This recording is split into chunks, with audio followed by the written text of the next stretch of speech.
अभी हमने अपने पॉइंटर टूल को देखा, अब हम अपने सब सिलेक्शन टूल को देखेंगे जो कि टूल बॉक्स में पॉइंटर टूल के बाद हमें दस्तयाब है। इसको समझने के लिए हम अपने वर्किंग एरिया से थोड़ा सा नीचे आ जाते हैं और 3 शेप्स यहाँ बनी हुई हैं। जैसा कि पहले भी आपको बताया गया था कि लेसन्स की वीडियोस को देखते हुए अपने पास नोट करने के लिए ज़रूर कुछ रखें, क्योंकि कुछ ऐसी कमांड्स, कुछ ऐसी ऑप्शंस बीच में आती हैं कि जो अलग से एड्रेस नहीं की जाती, लेकिन वो बहुत अहम होती हैं। यहाँ ये बात आपको बताने की है कि आप देखिए कि पॉइंटर टूल से मुझे किसी ऑब्जेक्ट को सेलेक्ट करने के लिए, अगर किसी ऑब्जेक्ट को सिलेक्ट करूँ, आप देखें कि सिलेक्शन उसकी नहीं आ रही, मुझे उसकी आउटलाइन पे क्लिक करना पड़ रहा है किसी ऑब्जेक्ट को सेलेक्ट करने के लिए। इसकी क्या वजह है? इसकी वजह यह है कि अभी इस ऑब्जेक्ट में कोई कलर फिल नहीं हुआ हुआ, यानी इसके अंदर कोई भी वैल्यू मौजूद नहीं है, सिर्फ ये एक आउटलाइन है।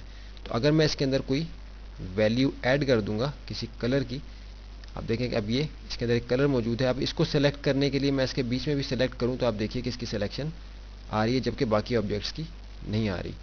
जब फिल हो जाएगा तो फिर उसकी आउटलाइन पे क्लिक करने की ज़रूरत नहीं, लेकिन फिल करने से पहले आपको उस ऑब्जेक्ट की आउटलाइन पे क्लिक करना है उसकी सिलेक्शन लेने के लिए। अभी हम यहाँ तीनों में कोई ना कोई कलर फिल कर देते हैं ताकि हम आसानी के साथ इनकी सिलेक्शंस ले सकें।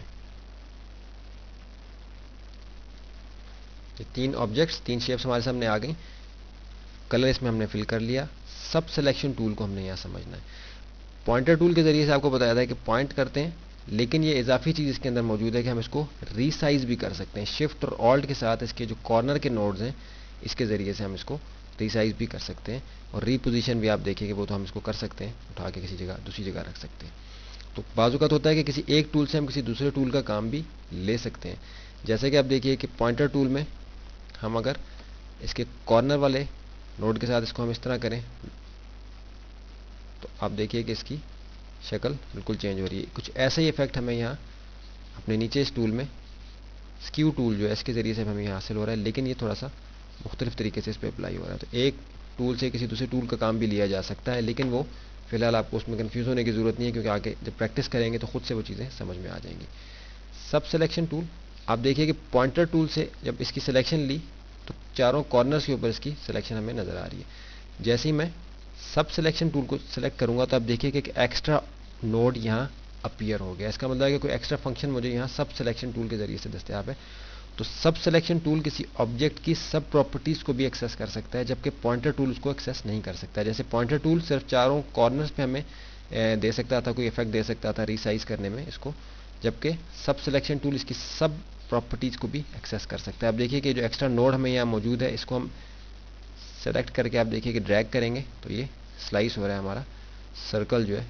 अब जहाँ भी मैं माउस के बटन को रिलीज़ करूँगा तो आप देखिए कि ये उसकी शेप बिल्कुल चेंज होगी। दूसरी साइड से आए या दोबारा से इसको बिल्कुल गोल करना चाहें तो आप इसको गोल कर सकते हैं।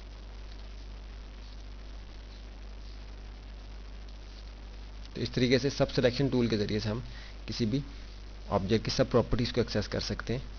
पॉइंटर टूल के ज़रिए से अगर हम अपने पॉलीगॉन को सिलेक्ट करते हैं तो चारों कॉर्नर्स की सिलेक्शन हमारे पास थी और कुछ सिलेक्शन इसके अलावा हमारे पास नहीं थी, जबकि सब सिलेक्शन को क्लिक करते आप देखिए कि मज़ीद कई नोड्स हमें यहाँ नज़र आ रहे हैं अपने पॉलीगॉन के अंदर, जो कि हमें सब सिलेक्शन पे जो कि हमें अपने पॉइंटर टूल पे नज़र नहीं आ रहे थे, सब सिलेक्शन में वो भी हमें नज़र आ रहे हैं।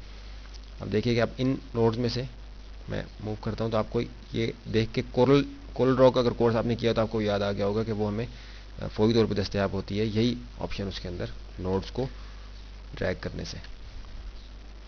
स्क्वायर नोड्स को किया तो इसके आउटर कॉर्नर जो है और जो गोल नोड्स हैं इनको करने से आप देखिए कि हमारा जो पॉलीगॉन था उसकी शेप बिल्कुल चेंज हो गई है। इसी तरह अपने स्क्वायर पे या रेक्टेंगल पे जाते हैं, रेक्टेंगल टूल्स के ज़रिए से जो बनाया जाता है।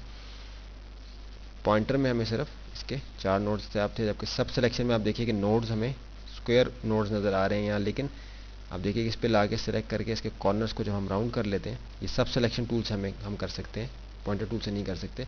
तो हमें वो नोड्स भी इसके बाद नज़र आते हैं कि जो हमें पॉइंटर टूल के ज़रिए से दस्तयाब थे, यानी इसको रीसाइज करने वाले। ऑल्ट और शिफ्ट के साथ इसको प्रैक्टिस करें कि ऑल्ट के साथ ये ऑपोजिट साइड्स पे होता है, शिफ्ट के साथ ये बिल्कुल बराबर उस कॉर्नर की तरफ होता है, और ऑल्ट और शिफ्ट के साथ ये चारों किनारों पे बराबर इसकी मूवमेंट होती है। तो आपने देखा कि पॉइंटर टूल और सब सिलेक्शन टूल में क्या फ़र्क है और ये किस लिए इस्तेमाल किए जाते हैं।